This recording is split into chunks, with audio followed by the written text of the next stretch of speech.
ఒక 50 లీటర్ల మిశ్రమంలో పాలు నీరుల నిష్పత్తి 3:2. ఆ మిశ్రమానికి కొంత నీటిని కలపగా ఆ నిష్పత్తి 2:3గా మారింది. అయినా ఆ మిశ్రమానికి కలిపిన నీటి పరిమాణం ఎంత అని అడుగుతున్నారు. ఆప్షన్స్ చూడండి: 10 లీటర్లు, 25 లీటర్లు, 20 లీటర్లు, 35 లీటర్లు. ఒక 50 లీటర్స్ మిక్స్చర్ ఉందంట. దానిలో మిల్క్ అండ్ వాటర్ రేషియో 3:2. దానికి కొంచెం వాటర్ యాడ్ చేసిన, అంటే ఆ మిక్స్చర్కి వాటర్ యాడ్ చేసిన ఆ రేషియో ఏమైందంటే 2:3గా మారిందన్నమాట. ఆ వాటర్ కలిపిన ఎక్స్ట్రాగా యాడ్ చేసిన వాటర్ క్వాంటిటీ ఎంత అని అడుగుతున్నారు. ఆప్షన్స్ ఇచ్చాడు. హాయ్ అండి, వెల్కమ్ టు సుమా స్కూల్. ఈ ప్రాబ్లం కనుక మీకు యూజ్ అయితే దయచేసి ఈ ప్రాబ్లమ్ని లైక్ చేయండి, అవసరం ఉన్న వాళ్ళకి షేర్ చేయండి. మీకు ఎలా యూజ్ అయిందో కింద కామెంట్ పెట్టండి. దయచేసి నా ఛానల్ని సబ్స్క్రైబ్ చేసుకోండి. ఏమన్నాడు? మిశ్రమము ఎంత? 50 లీటర్లు. పాలు ఈస్ట్ నీరు ఎంత? 3:2. ఫస్ట్ అవి రాద్దాం. 50 లీటర్ల మిశ్రమంలో 3 పార్ట్స్ పాలైతే, 3 పార్ట్స్ పాలైతే, 3 భాగాలు పాలైతే 2 భాగాలు నీరు అన్నమాట. మొత్తం 50 లీటర్ల మిశ్రమంలో 3 పాలు అంటే 3 భాగాలు పాలైతే 2 భాగాలు నీరు. ఇప్పుడు మొత్తం భాగాలు ఎన్ని? 3 + 2 కదా, 5 పార్ట్స్, మొత్తం 5 భాగాలు. మొత్తం భాగాలు నిష్పత్తిలో మొత్తం 50 లీటర్లను 5 భాగాలు చేస్తే అందులో 3 భాగాలు పాలు ఉన్నాయి, 2 భాగాలు నీళ్ళు ఉన్నాయి. అవునా? ఇప్పుడు పాలు ఎన్ని లీటర్లు ఉన్నాయి, నీళ్ళు ఎన్ని లీటర్లు ఉన్నాయో కనుక్కుందాం ఇప్పుడు మనం. సో పాలు ఈజ్ ఈక్వల్ టు 3 భాగాలు బై మొత్తం భాగాలు ఇంటూ ఎన్ని లీటర్లు? 50 లీటర్లు. అవునా? దీన్ని సింప్లిఫై చేద్దాం ఇప్పుడు.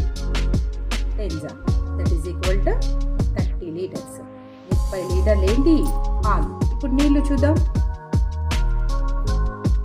నీరు చూడండి. 10 that is equal to 20 litres. 30 లీటర్ల పాలంటే ఆటోమేటిక్గా 20 లీటర్స్ వాటర్ అయిపోతాయి. 20 లీటర్లు వాటర్ అవుతుంది. ఇప్పుడు ఏమన్నాడు? నెక్స్ట్ స్టెప్కి వెళ్ళిపోండి. వాటికి కొంత నీటిని కలిపాడట. కలిపిన నీటి మనం ఏమనుకుందాం? ఎక్స్ అనుకుందాం. కలిపిన నీటి భాగం ఎంత అనుకుందాం? ఎక్స్ అనుకుందాం.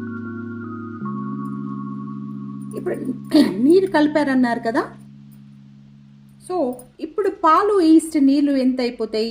పాలు ఈస్ట్ నీరు ఈజ్ ఈక్వల్ టు, ఇప్పుడు ఎంత ఇచ్చాడు మనకి ఇక్కడ? కలిపిన తర్వాత 2:3 ఇచ్చాడు కదా. కలిపిన తర్వాత 2:3 ఎట్లా అవుతుంది? నీరు ఏమవుతుంది ఇప్పుడు మనకి?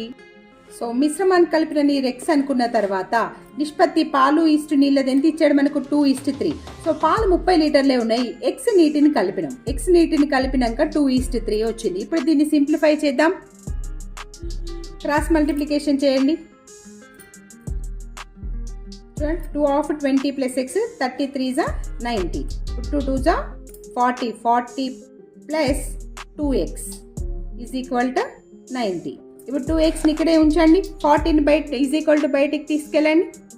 2x is equal to 90 - 40.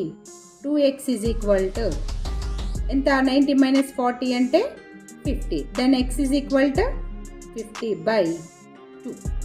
అంతే కదా, 50/2. ఇప్పుడు దీన్ని కట్ చేయండి. 225. So x is equal to ఎంత? 25 లీటర్లు. అంటే కలిపిన నీరు ఎంత?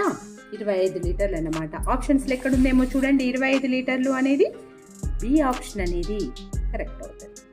Thank you.